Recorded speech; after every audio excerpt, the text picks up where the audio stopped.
Welcome to the Music Ed Matters podcast. I'm your host, Dr. Emily Williams-Birch, and this podcast, it exists for you. Whether you're a music lover, an educator, a choir member, each week we bring guests to the show to help explore what matters in music. I'm so glad that you're here. Welcome to the show. Hello, and welcome to episode 69 of the Music Ed Matters podcast. Today, we're talking with Tiffany VanBoxtel, a vocal specialist. She's been coaching and teaching huge voice studios for almost 12 or 13 years. Today, we talk about not just the cause, but the solution. Finding ways to talk to our singers to keep them from having identity crises or getting those things in their mind like, I can only do this or I can only do that. She offers a ton of energy, y'all get ready. But she also gives us tons of ideas for how we can help our singers find their best voice. I'm telling you, you'll want some paper because there are a couple activities you're going to want to toss into your next choir rehearsal. As always, this episode is brought to you by our friends over at the Kinnison Choral Company. Check out all of their awesome rehearsal tracks as you're getting ready for this year. They don't just have the accompaniment tracks and the vocal tracks, but there's so much more. Check it out at emilybirch.org/sponsors, and you will see the KCC logo right there. They are dynamite. Without further ado, let's talk all things voice with our friend, Tiffany VanBoxtel. Today, on the Music Ed Matters podcast, we are welcoming voice teacher extraordinaire and my new friend, Tiffany VanBoxtel. Hello, Tiffany. Hi, Emily. How are you doing? I am fabulous. I'm so excited that we are finally meeting face-to-face, and I can't wait for the listeners to get to know you because we are about to unpack some of the most important information, specifically about singing. So, tell the listener, who is Tiffany VanBoxtel? Well, I'm a vocal coach. I help singers sing like paid professionals in 1 year without boring or pointless vocal warm-ups. And I help voice teachers become the best voice teachers that they can be by dismantling some myths and really helping to supplement training that we may not get in college or we may not even get as vocal performance majors. And there's a lot to unpack. And I actually started my college career wanting to be a high school choir director, really, really bad. And I knew that I wanted to be great at my craft as well. So I also majored in vocal performance so that I could be the best choir teacher that I could possibly be. And then I ended up having a studio of over 50 by the time I graduated from college and of one-on-one private voice students. So I just decided to keep the ball rolling. And as many teachers know, there is an individual aspect to it, but you do kind of repeat yourself very often when it comes to some technical things and then the process. And so I decided to create a course to help more singers, and at a lower price point too, so that more people can take advantage of the knowledge and experience that I've gained through teaching a lot of voice lessons. So that's where we're at today. That's a huge studio. Okay, did you always know you wanted to go into singing? Did you sing your whole life growing up till college? Not really. It's so funny. I went to Catholic school. We were putting on a Christmas program and they asked for soloists. And I said, yeah, I'll sing a solo. And I went home and I told my parents and they were like, yeah, okay, cool.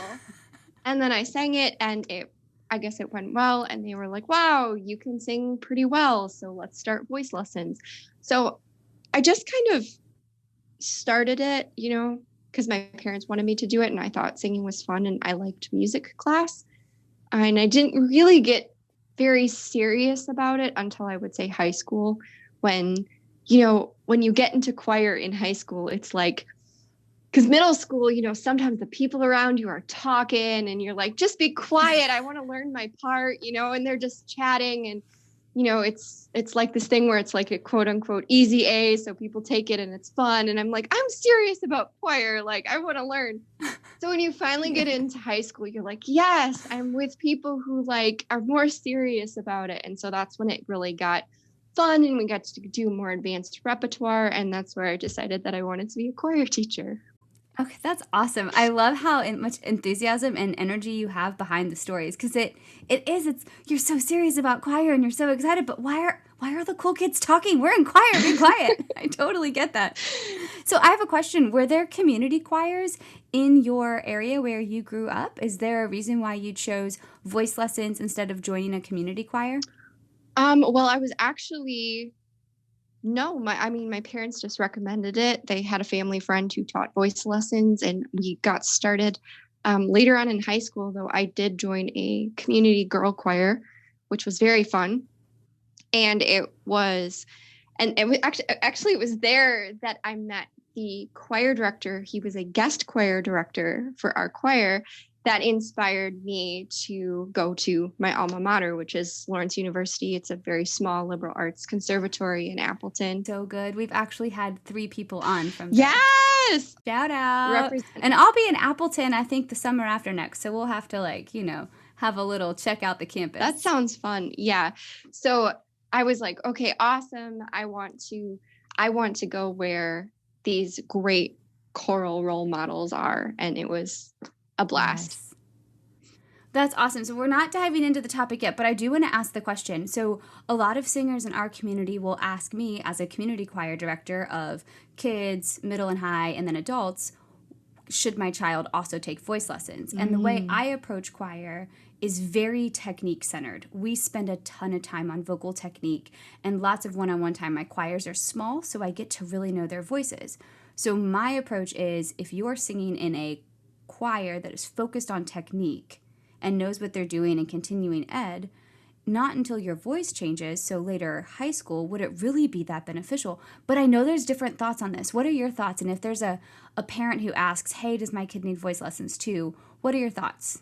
That is a really hard question because it depends a lot on the teacher.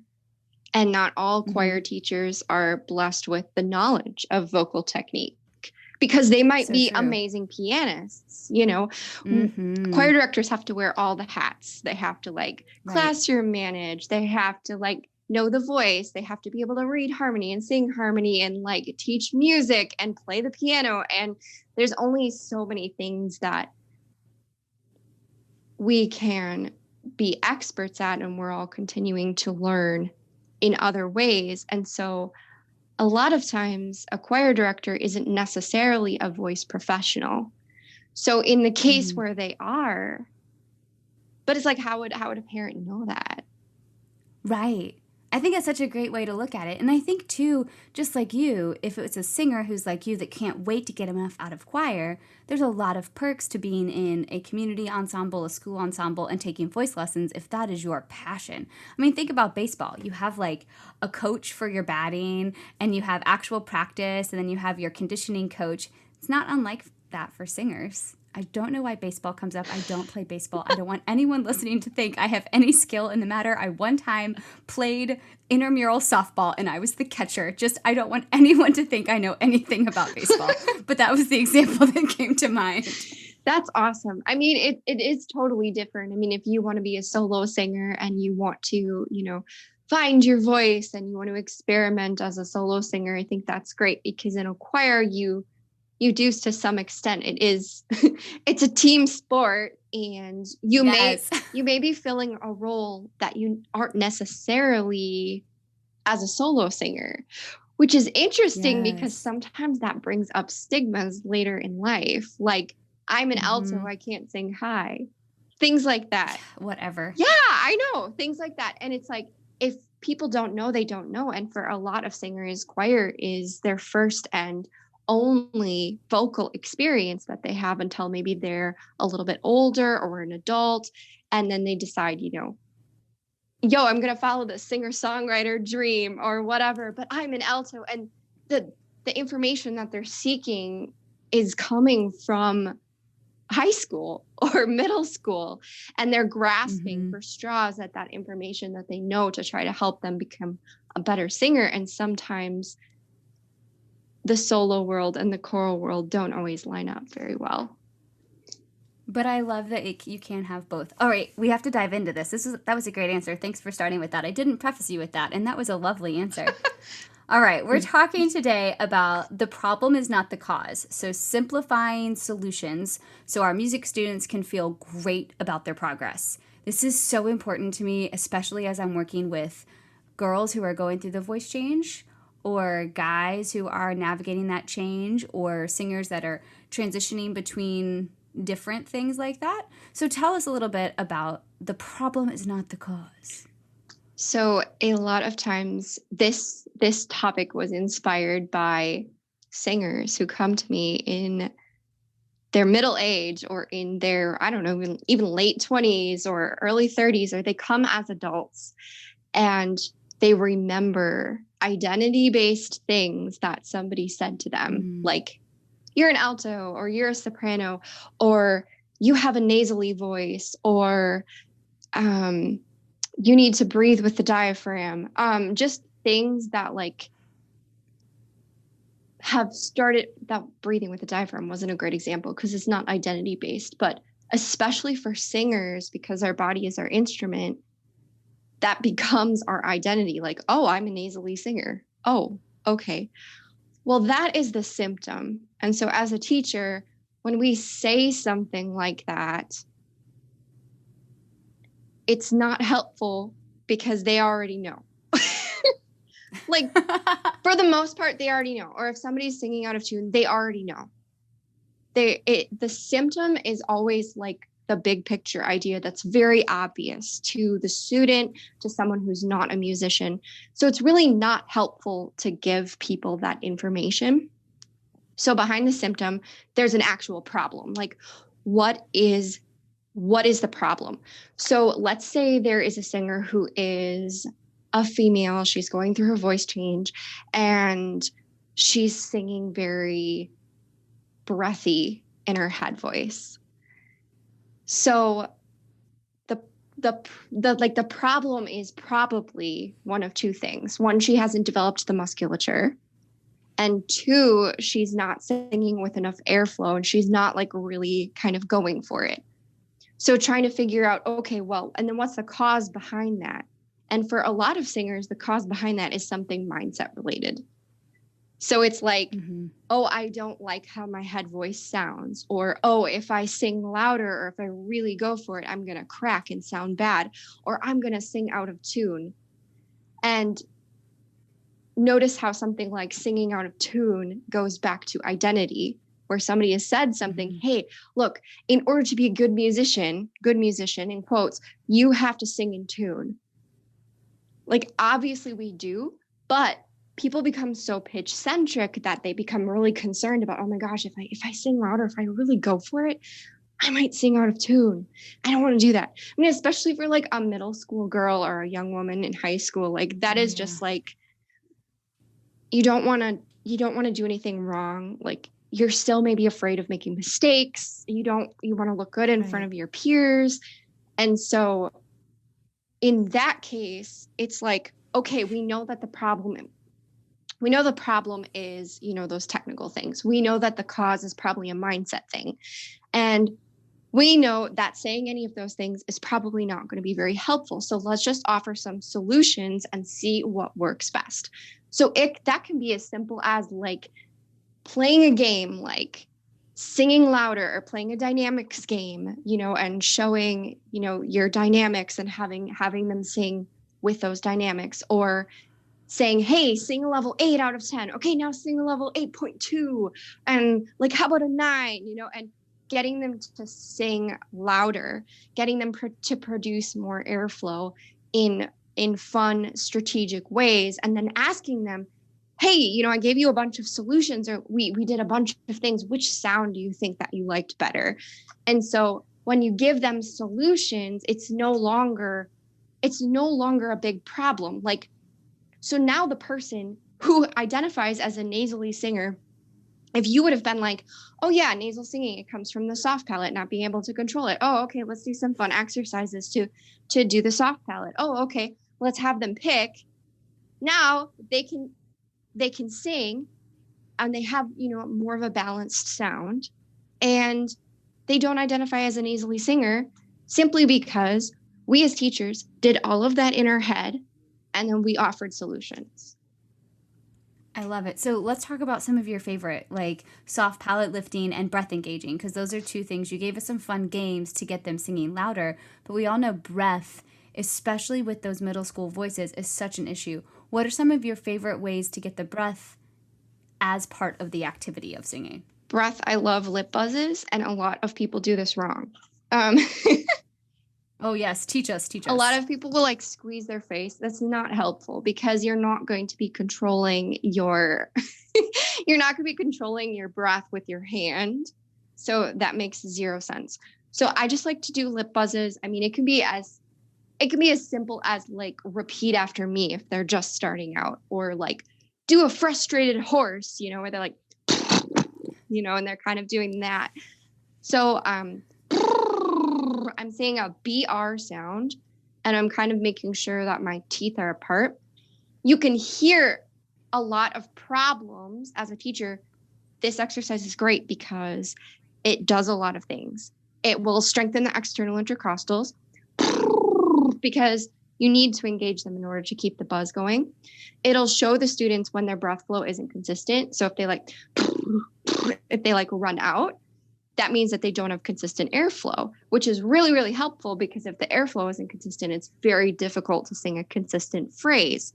Or if they can't start the lip buzz, okay, maybe you have too much pressure, or your mouth is too tight, or their breathing gesture, they just don't breathe in. They're like, instead of actually taking the time to breathe in, especially when people get frustrated, they just like do it over and over and over, and they like forget to breathe. So I love lip buzzes, and you could even incorporate this into a timing thing. I love timing because singers are so pitch centric. So when you change the focus into a rhythm based exercise, it's just so helpful. Like, let me flip on my piano here. So even if you were just doing like a,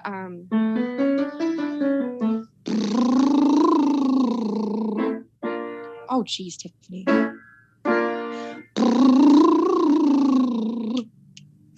And so you're doing it in an 8-beat pattern. So it's like 1 and 2 and 3 and 4 and 5, off on 6, wait on 7, breathe on 8. So they can focus on different things like, okay, I'm just going to focus on breathing on 8.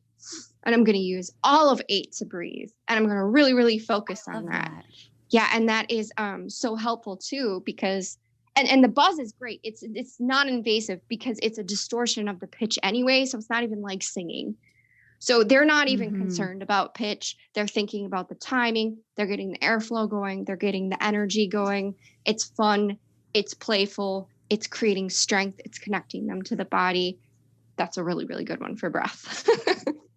I love it. So what do you do when, like, I know for a fact I'm visualizing some singers that I know can't start the buzz or can't sustain the buzz. Do you pull them aside and talk to them? Do you offer more tutorials? What would you do if you had a group voice lesson and 3 or 4 couldn't do it? Would you address it directly to the singer, or would you offer more tips in the activity? I would probably start with just modeling, like kind of like go up to them and just like, and like have them do it and just kind of like, and then call and response and just kind of like see how that's going. Cause now we're offering solutions as modeling instead of like telling them what's wrong. And if they're really not getting it, then you can maybe, and they're older, you can gauge their personality. If they're really not getting it, you could say something like make your lips looser, or pretend you just went to the dentist and you got a shot and your lips are really fat, and then blow the air, and you can just do kind of like a modeling thing. I don't think you have to, you could even use, I don't teach group. I haven't taught group in like 10 years. I've been doing private voice lessons. But you could even think of a way to get the other kids involved too. Like maybe you could form a line and have one person just like do a funny buzz or do a little exercise, and then have them call in response like to the whole line, and then switch it up, and then the next person goes and they're like, and then they have to repeat after it. So like no one person is caught out, and then the students can be the teachers, and it's more of a game. Yeah. You're doing lots of opportunities for student engagement in the process, which I love.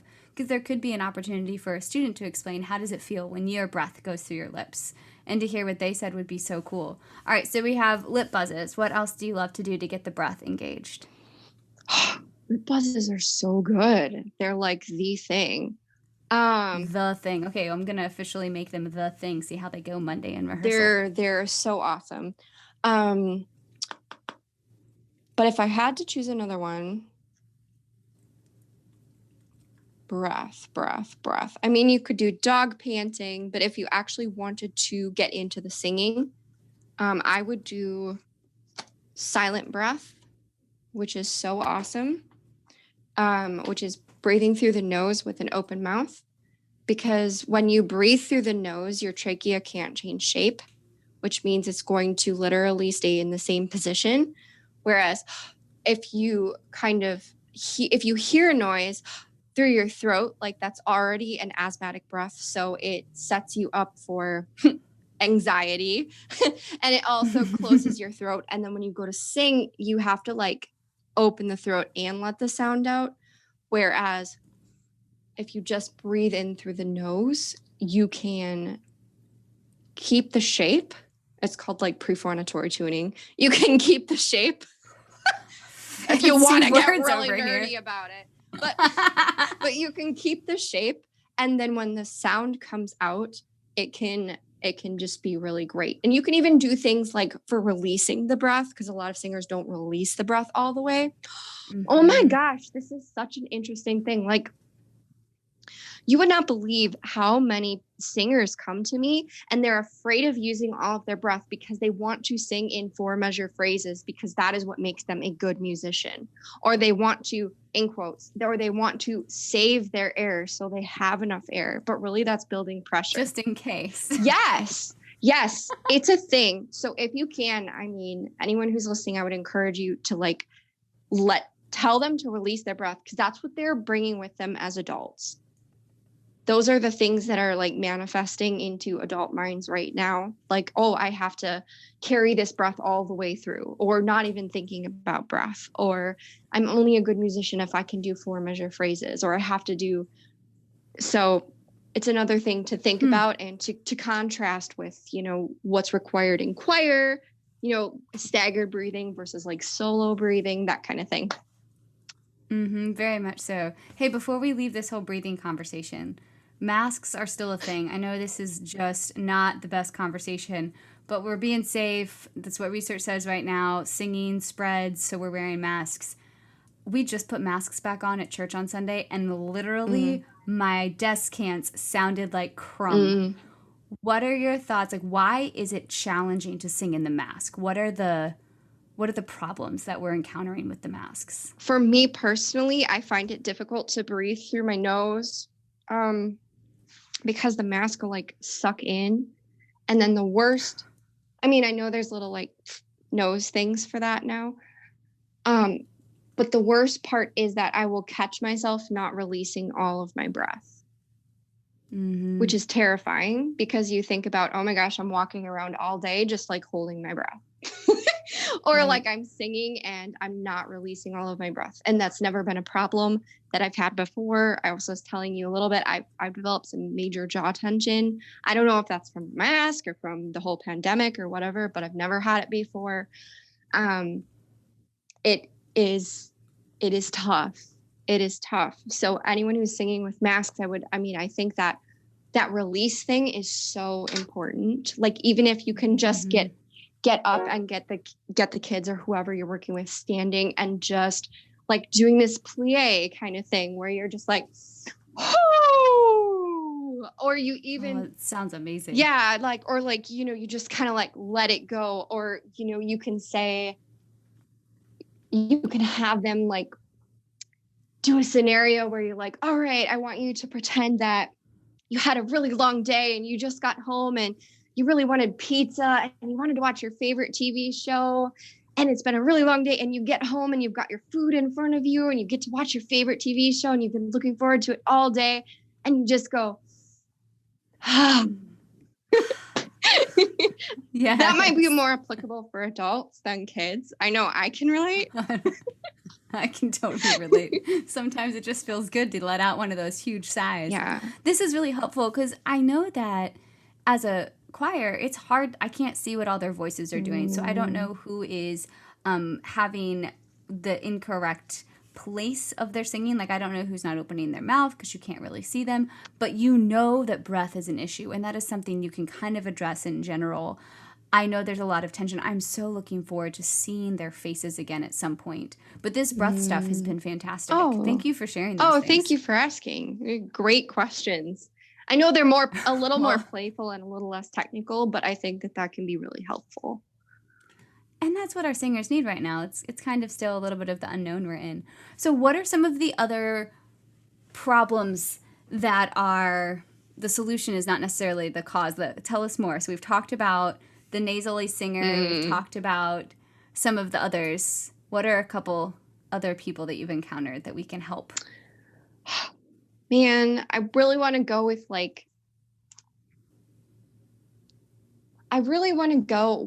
the whole categorization of voices, but I also want to touch on breathing with your diaphragm. We don't breathe with our diaphragm, you guys. Oh, let's talk both. We'll do breathe with the diaphragm because that's a great segue from what we were just talking about, and then we'll talk about categorization of voices. So yes, your diaphragm cannot flex. It is not a flexible. You do not flex it like a bicep. But tell me more, my dear friend, as we debunk the history of breathe from your diaphragm. Yeah, and a lot of people that's what adults say. First thing you think about breathing. What do you know about breathing? Oh, I know I should breathe from the diaphragm. Oh, great. Show me how you do that. And it's not to put them on the spot. It's just to say if you are saying things like that, you better be able to show me how to do it.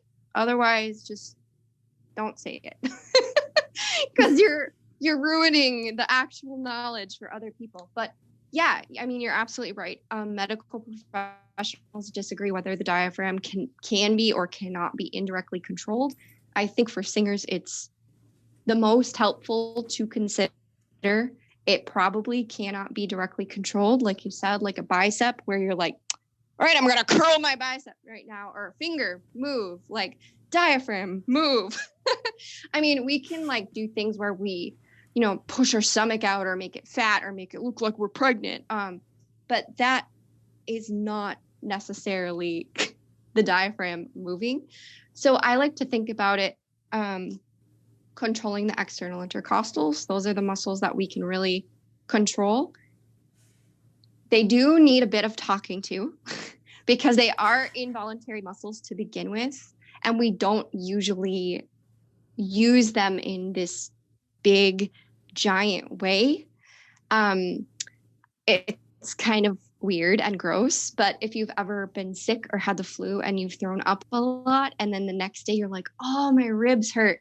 Those are those external intercostals. Or if you've ever seen a cat huck up a hairball, they would be great singers. They're really moving that rib cage, I know it's kind of gross and weird.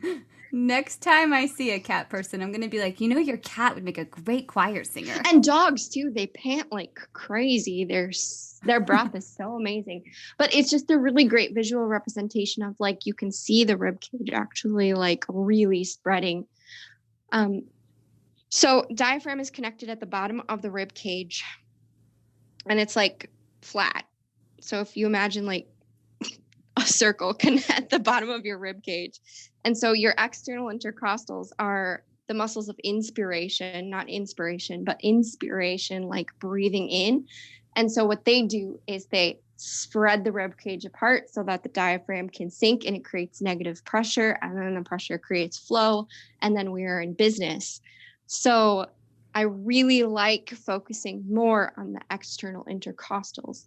What's interesting about breathing is that some people are rib breathers and some people are stomach breathers. So you'll see expansion in different places.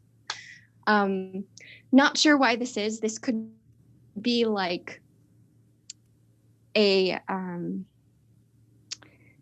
this could be a different part of the world thing. This could be a nature versus nurture thing. It doesn't really matter. It's just fun to help singers figure out if they're a stomach or rib breather. I mean, I have 90-pound girls who like can like stand in front of me and make their rib cage like expand 2 inches on both sides. I'm like, that is crazy. I'm a stomach breather. So my stomach will expand, and there's different types of expansion too. So my stomach expands really high. So I've got more of the apogeo kind of thing going on. Some people's stomachs will expand really low, which is more of like a German type of breathing. So actually, you know, the different cultures have different like technical styles. And I don't know if that's because different bodies are different, or if it was just like the style that they were used to and taught. So that's an interesting thing to go into. But yeah, breathing is super interesting. And the lip buzzes are a really great way to start to engage those involuntary muscles. You could do different things. You could even do like some rhythm stuff where you're like S's, and you could be like,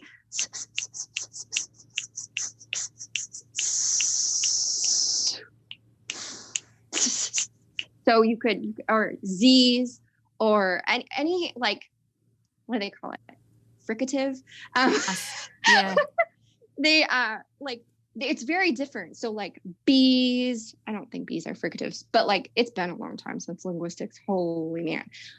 But yeah, you can play with it doesn't matter. Just play with different consonants and, you know, see how they feel in the body, because the S's versus the F are going to feel different in the stomach, you know, and that can be a fun thing that you can ask your students too. Like, oh, what's the difference between the S and the F for you? And then you can also get them more engaged in like feeling, which is huge, because so many singers are so dependent on the oral side of learning, like the hearing. And we like completely forget about the feeling.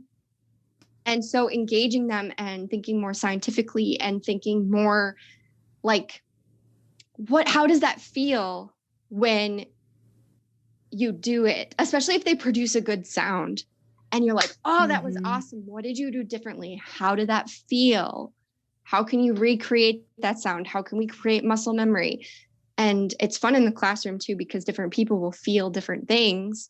And one person might say it and the other person, it could be so funny. It could be like a boy who like never talks. He could be like, yeah, I feel that too. You know, like. Right. That connection, that community. I love it. This is so good. I have some fun things I want to try now at rehearsal. Tell us about your thoughts on voice categorizations. They're pointless. They're pointless.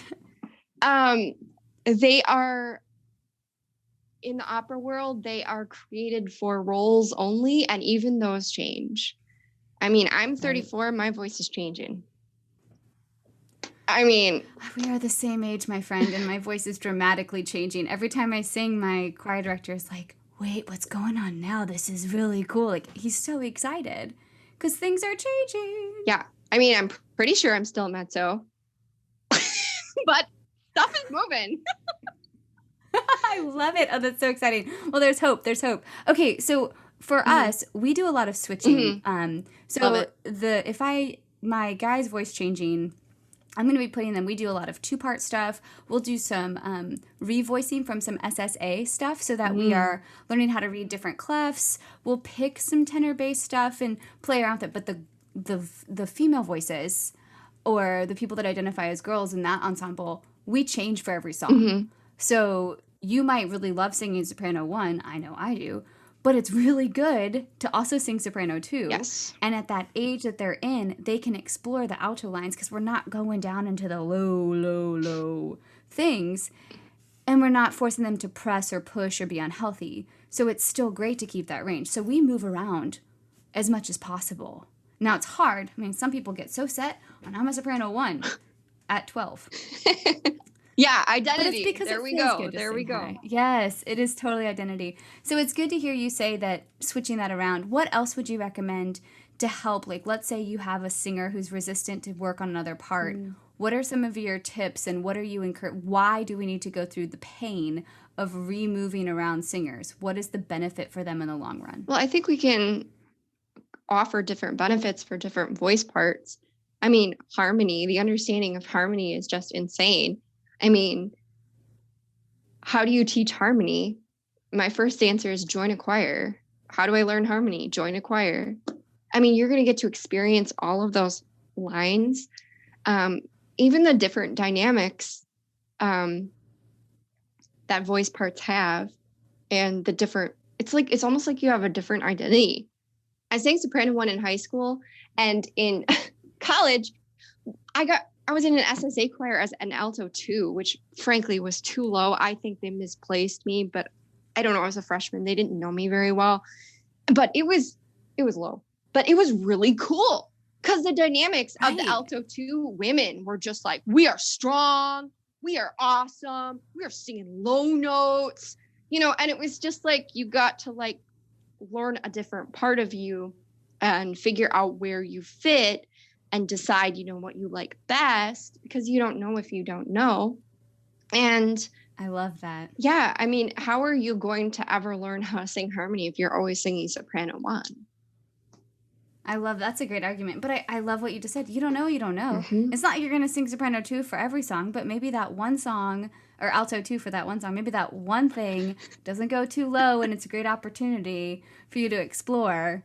We do lots of creating. I love barbershop stuff. Just like barbershop tags are a blast, especially with creating harmony. And you get to play so much with placement and where you're placing the sound and how to make different sounds. It is so much fun. What are your favorite things to do with your singers? Like, what are some of your favorite activities, your favorite type of music to get them singing? Well, I love to do emotion mapping, which is... What's that? It's like when you have a solo song, and because I believe technique and performance should be pretty much separate. Like once the technique is done, like we're like, all right, we're performing. It's joy, it's connection, it's singing, it's yeah.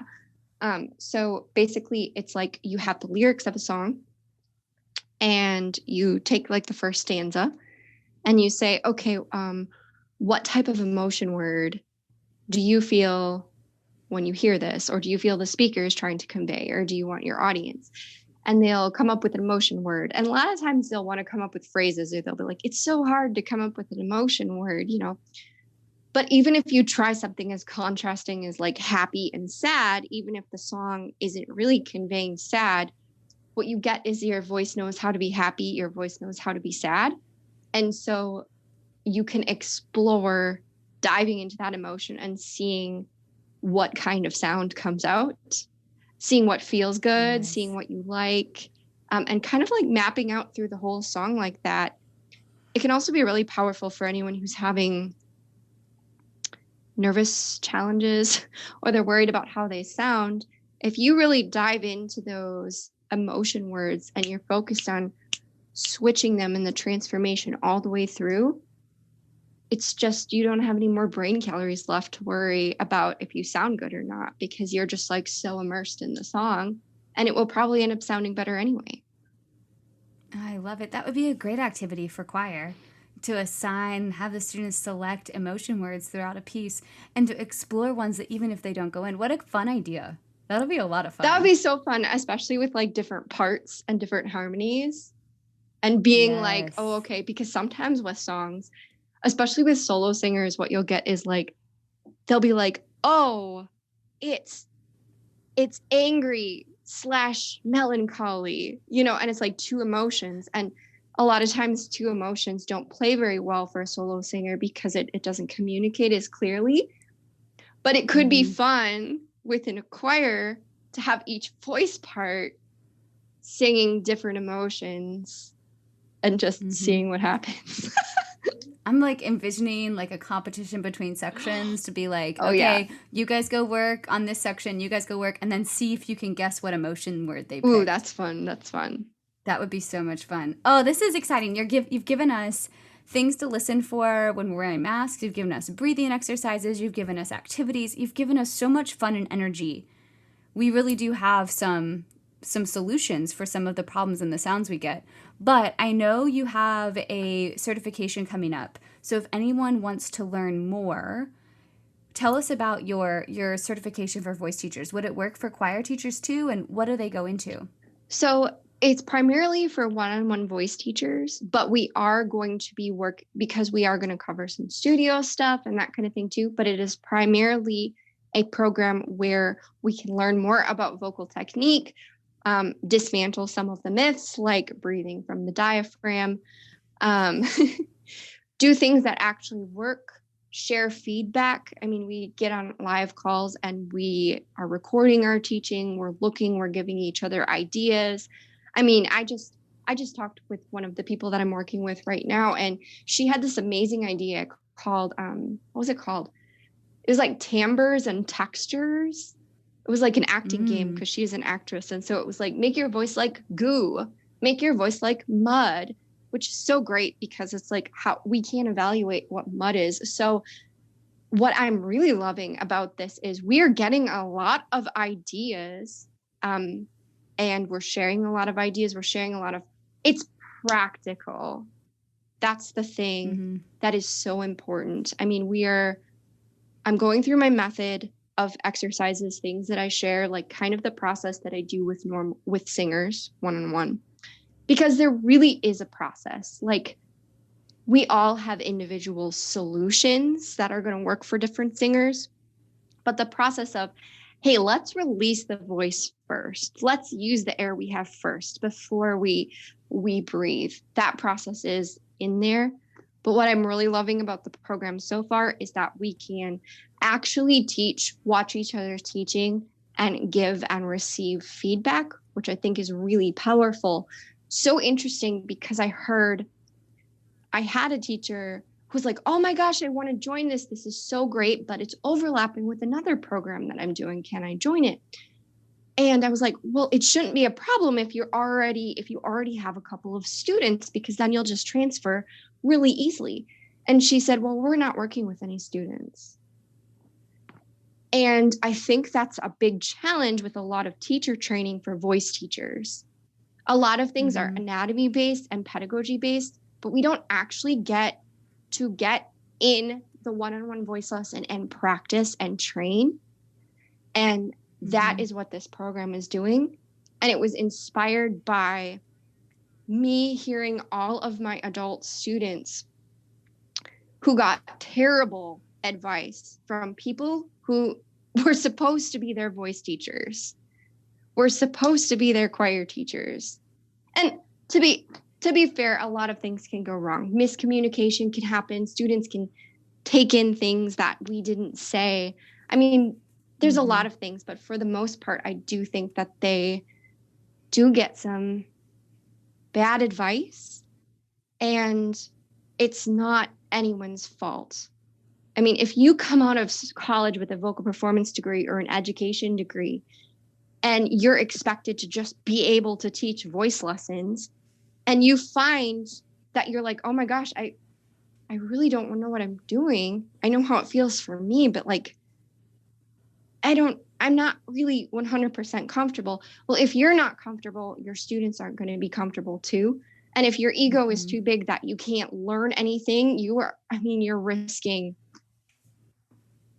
not to be dramatic, but you're risking like ruining someone's singing idea of themselves. Which is not what we want. We definitely do not want that. We want to get them singing. We want to get them singing. Yeah. We want to feel comfortable and confident. So the whole idea is to be able to practice things, try things, give feedback in a way that's solution-based, so we don't form negative identities for the singers that we're working with, so they can be super confident. So if you're interested in that, you can apply. Applying does not commit you to the program. You can just apply at starsinger.co/apply. And we're going to hop on a little action call. It's 30 minutes. You can pick my brain. We can talk about your voice studio. We can talk about your teaching techniques, and you can see if the program is a good fit for you. Perfect. I will make sure to put that link in the episode notes. One final question before we bid farewell, and I have to go listen to this again and write down all the things I want to try at rehearsal on Monday. Okay. What is one thing that really matters that you really want the listener to walk away from this episode with? I think as teachers, we need to continually ask ourselves, if we know the answer. If we don't know the answer, how are we going to fix that? Are we going to learn more, like in a certification program? Are we going to say, hey, I'm not the voice teacher for you? Or, hey, I know my colleague, she's a great voice teacher. I'm a choir director. You should hook up with her and take a voice lesson. She can help you with that. We need to be confident enough in our abilities to either choose to learn more or acknowledge what we don't know in order for our students to benefit the most.